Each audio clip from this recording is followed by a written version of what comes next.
आज किसी हेडलाइन की बात नहीं होगी, आज बात होगी सिस्टम की, उस प्रक्रिया की जो जमीन पर जनादेश बनाती है और बिगाड़ती भी है। हम एक विधानसभा क्षेत्र ब्यावरा का विश्लेषण कर रहे हैं, पर सच तो ये है कि ये कहानी हिंदुस्तान के किसी भी कोने की हो सकती है। हमारा फोकस व्यक्तियों पर नहीं, बल्कि उस सिस्टम पर होगा जो हार और जीत तय करता है। राजनीति को समझना है तो पहले उस जगह की मिट्टी को समझना पड़ता है। ब्यावरा मध्य प्रदेश के राजगढ़ जिले का एक ग्रामीण इलाका।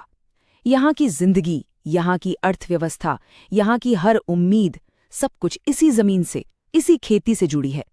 सोचिए, यहाँ का कैलेंडर मॉनसून लिखता है और साल भर की कमाई फसल का दाम तय करता है। तो जब हम ब्यावरा के चुनावी नतीजों को देखते हैं ना, तो हम सिर्फ वोट नहीं गिन रहे होते, हम असल में इस मिट्टी से जुड़ी उम्मीदों और डर का हिसाब किताब देख रहे होते हैं। तो चलिए, आंकड़ों की दुनिया में गोता लगाने से पहले 1 मिनट रुकते हैं और उन लोगों की आवाज सुनते हैं जिनके वोट ही इन आंकड़ों को जन्म देते हैं। उनकी असली तकलीफें क्या हैं, वो चाहते क्या हैं? क्योंकि देखिए, एक सेहतमंद लोकतंत्र की बुनियाद इसी बातचीत पर, इसी संवाद पर टिकी होती है। वहां किसी ने एक बड़ी गहरी बात कही थी, और वो बात ना इस पूरे इलाके की आत्मा को पकड़ लेती है। उन्होंने कहा, साहब, फसल भले धोखा दे जाए, बारिश भले देर से आए, पर अपने बच्चों के लिए एक अच्छी जिंदगी की उम्मीद वो कभी नहीं मरती। बस यही उम्मीद, यही एक उम्मीद है जो लोगों को पोलिंग बूथ तक खींच कर लाती है। ये वोट सिर्फ एक वोट नहीं है, ये आने वाली नस्लों के लिए एक निवेश है। तो वो उम्मीदें और चिंताएं दिखती कैसी हैं? ये टेबल देखिए, साफ साफ दिख रहा है कि लोगों के जहन पर सबसे भारी क्या है। नंबर 1 खेती का संकट और नंबर 2 नौजवानों की बेरोजगारी। मतलब साफ है, लड़ाई पेट की है और भविष्य की है। जब किसान को फसल का सही दाम न मिले और पढ़े लिखे बेटे बेटी को नौकरी न मिले, तो बाकी सब बातें गौण हो जाती हैं। पानी, सड़क, स्कूल, अस्पताल, हाँ सब जरूरी है, लेकिन जब रोजी रोटी पर ही बनाए तो वही पहली प्रायोरिटी होती है। और यही एक बात और समझनी होगी, हमारे संविधान की मूल भावना हर नागरिक को सम्मान के साथ जीने का हक देना है। ये कोई किताबी बात नहीं है। जब एक किसान को उसकी मेहनत का मूल नहीं मिलता या एक नौजवान अपनी काबिलियत के बावजूद खाली हाथ रहता है, तो ये सिर्फ एक आर्थिक संकट नहीं है, ये उस संवैधानिक सम्मान पर चोट है। तो ये थी जमीन की आवाजें, ये थे मुद्दे। अब देखते हैं कि इन सब ने मिलकर 2023 के नतीजों को क्या शक्ल दी, क्योंकि आखिर में हर एक वोट एक कहानी बयान करता है। 36,211 ये सिर्फ एक नंबर नहीं है, ये एक फैसला है, एक तरफा फैसला। देखिए, सियासत में जीत का मार्जिन बहुत कुछ कहता है। 1000-2000 वोटों की जीत वो चुनावी गणित है, लेकिन 36,000 से ज्यादा का अंतर ये एक लहर की तरफ इशारा करता है। ये बताता है कि वोटर ने सिर्फ एक कैंडिडेट को नहीं चुना, बल्कि उसने मौजूदा सिस्टम के खिलाफ अपनी नाराजगी जाहिर की है या फिर किसी नए विकल्प में अपना पूरा भरोसा जताया है। और ये चार्ट देखिए, कहानी और साफ हो जाती है। एक तरफ लगभग 59% वोट और दूसरी तरफ करीब 41%। ये कोई नजदीकी मुकाबला था ही नहीं। जीतने वाली पार्टी ने एक बहुत बड़े वोट ब्लॉक को अपने पाले में कर लिया। अब असली विश्लेषण ये है कि ये हुआ कैसे, ये वोट कहाँ से आया? क्या ये नए वोटर थे या ये वो वोटर थे जो पिछली बार कहीं और थे और इस बार पाला बदल गए? पर रुकिए, ब्यावरा की कहानी में एक बहुत दिलचस्प परत है। जरा इस टेबल पे नजर डालिए। ये सीट किसी एक पार्टी का गढ़ नहीं है। कभी बीजेपी, कभी कांग्रेस। 1993 से लगातार सत्ता बदलती रही है। इसी को हम राजनीति की जुबान में स्विंग सीट कहते हैं। इसका मतलब यह है कि यहाँ का वोटर बहुत जागरूक है, वो किसी पार्टी से बंधा नहीं है, वो हर 5 साल में हिसाब मांगता है। तो यहाँ का सबसे बड़ा सबक क्या है? वो ये कि ब्यावरा में वफादारी कमानी पड़ती है, ये विरासत में नहीं मिलती। जो काम करेगा, जो सुनेगा, सत्ता की चाबी उसी के हाथ में होगी। और अब इस कहानी का शायद सबसे जरूरी हिस्सा, ये चार्ट देखिए। 1993 में महज 55% लोग वोट डालने आते थे और 2018 आते आते ये आंकड़ा बढ़कर 81% हो गया। ये मामूली उछाल नहीं है, ये बताता है कि लोकतंत्र में लोगों का यकीन कितना गहरा हुआ है। लोग अब ये समझ चुके हैं कि उनके एक वोट में सरकार बदलने की ताकत है, और जब भी वोटिंग प्रतिशत इस तरह बढ़ता है ना, तो ये स्थापित नेताओं के लिए एक खतरे की घंटी होती है। इसका मतलब है कि अब वो लोग भी वोट डाल रहे हैं जो पहले चुप रहते थे, और अब उनकी आवाज को अनसुना नहीं किया जा सकता। ठीक है, तो अभी तक हमने देखा कि क्या हुआ। अब हम इस पहेली की अगली परत खोलते हैं कि ये क्यों हुआ। देखिए, कोई भी चुनावी नतीजा आखिरी कुछ हफ्तों के प्रचार का खेल नहीं होता। इसकी जड़ें बहुत गहरी होती हैं, सालों से पनप रहे सिस्टमिक कारणों में। चलिए अब उन जड़ों तक पहुंचने की कोशिश करते हैं। सबसे पहले आईएनसी के अंदरूनी फैक्टर्स को देखते हैं। कागज पर देखें तो कुछ ताकतें थीं।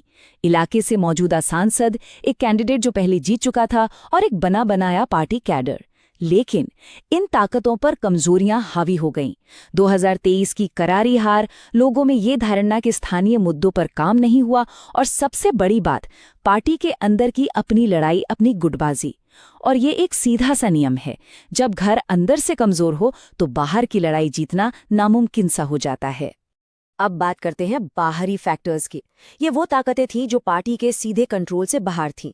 पूरे इलाके में खेती का संकट तो था ही, सामने वाली पार्टी का संगठन जमीन पर बहुत मजबूत था और एक बड़ा शक्तिशाली राष्ट्रीय नैरेटिव हावी था। मतलब देश भर में कुछ ऐसे बड़े मुद्दे चल रहे थे जिनकी गूंज में स्थानीय परेशानियां दबसी गई। ऊपर से सोशल मीडिया और व्हाट्सएप का बढ़ता असर और राज्य सरकार के खिलाफ एंटी इनकम्बेंसी, इन सब ने मिलकर पूरा माहौल ही बदल दिया। तो ठीक है, हमने बीमारी को समझा, उसके कारणों को भी परखा, लेकिन एक अच्छे विश्लेषक का काम सिर्फ पोस्टमार्टम करना नहीं होता। उसका असली काम भविष्य का रोड मैप तैयार करना है। तो चलिए अब एक ऐसे स्ट्रैटेजिक फ्रेमवर्क पर बात करते हैं जो किसी भी सियासी ताकत को जनता के साथ अपना टूटा हुआ भरोसा फिर से जोड़ने में मदद कर सकता है। इसे कहते हैं चतुर्मुख सिद्धांत। एक 4 पहियों वाली गाड़ी की तरह सोचिए। चारों पहियों में हवा बराबर होनी चाहिए। पहला पहिया है चुनावी चेहरा, यानी अलग अलग समुदायों को जोड़कर एक मजबूत गठबंधन बनाना। दूसरा पहिया है संगठनात्मक चेहरा, यानी बूथ लेवल तक अपनी मशीनरी को तेल पानी देकर दुरुस्त करना।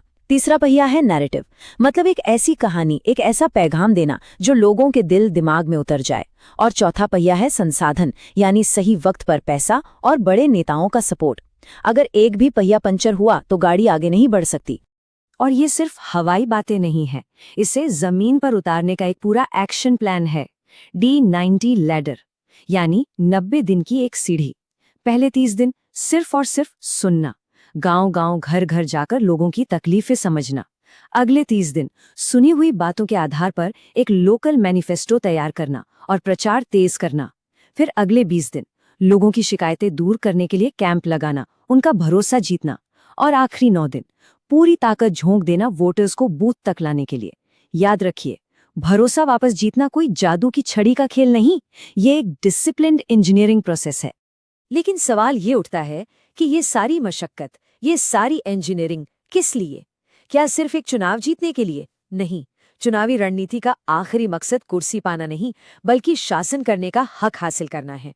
और शासन, गवर्नेंस का मतलब है लोगों की जिंदगी में बेहतरी लाना। चुनाव तो बस एक जरिया है, असली काम तो जरिए के पार शुरू होता है। तो हम घूम फिरकर उसी सबसे बुनियादी सवाल पर आ जाते हैं कि आखिर ये सियासी भरोसा, ये पॉलिटिकल ट्रस्ट कमाया कैसे जाता है? क्या ये सिर्फ वादों से मिलता है या काम करके दिखाने से? आज के डिजिटल दौर में ये सवाल और भी गहरा हो गया है। पार्टियों के पास लोगों की बहुत सारी जानकारी होती है, लेकिन भारत का डेटा प्रोटेक्शन कानून DPDP एक जिम्मेदारी भी तय करता है। वो ये कि किसी की भी निजी जानकारी का इस्तेमाल उसकी सहमति और सम्मान के साथ हो। भरोसा सिर्फ वोट मांगने से नहीं बनता, भरोसा लोगों की निजता और उनके सम्मान की रक्षा करने से भी बनता है। और शायद इस पूरी बातचीत का निचोड़ एक लाइन में कहा जा सकता है, भीड़ खरीदी जा सकती है, शोर किराए पर मिल सकता है, पर अगर जीत चाहिए तो भरोसा कमाना पड़ता है। भीड़ और शोर से आप शायद एक चुनाव पर असर डाल दें, लेकिन एक स्थायी जीत, एक सच्ची जीत, वो सिर्फ भरोसे की नींव पर ही टिकी होती है। और ये भरोसा, ये एक दिन में नहीं बनता, इसे हर दिन अपने हर फैसले से, अपने हर काम से कमाना पड़ता है। इसीलिए असली जीत नतीजों वाले दिन नहीं होती, असली जीत तो उसके अगले दिन से शुरू होती है, जब एक चुनी हुई सरकार उस भरोसे पर खरा उतरने का काम शुरू करती है। गवर्नेंस, शासन, जनता और उसके नुमाइंदे के बीच एक कॉन्ट्रैक्ट है, और इस कॉन्ट्रैक्ट को अगले 5 साल तक ईमानदारी से निभाना, वही असली राजनीति है। If you want to become a people-centric leader and uplift your constituency, get in touch with Blueprint Strategies AI at mgr@blueprintstrategies.ai or call 08042041602. Purpose